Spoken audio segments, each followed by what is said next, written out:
Timbog ang isang lalaki sa Maynila na ng blackmail umano sa nobya niyang OFW. Nagbanta lalaki na ilalabas ang mga pribado nilang video kung hindi siya bibigyan ng pera. Nakatutok si John Consulta.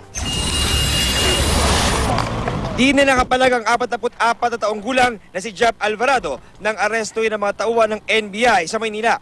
Nag-ugat ang pag-aresto kay Alvarado nang magreklamo sa NBI ang isang OFW mula sa Hong Kong. Nakipagkilala raw sa kanya si Alvarado sa isang online dating site bilang isang behavioral therapist.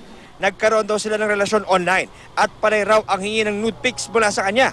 Dinala raw siya ni Alvarado sa Baguio ng 4 na araw.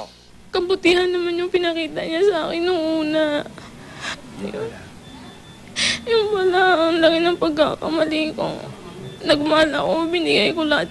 Pagbalik niya sa Hong Kong, nagbanta si Alvarado na ikakalat ang kanyang nude pics at video kung hindi magbibigay ng 8,000 sa kanya kada kinsenas. Pag hindi ako uwi, ilalabas niya yung mga picture ko. Sobrang takot ko na po eh. Todo tanggi ang suspect sa bintang. Wala pong extortion activity na nangyari. Parang ipon po namin. Parang pag-iipunan po namin yung kinabukasan namin. Hindi pwede talaga na magpakita ka ng mga private parts mo.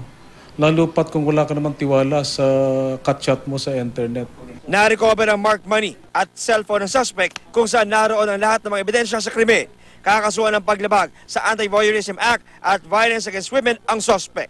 John Consulta, nakatutok, 24 oras.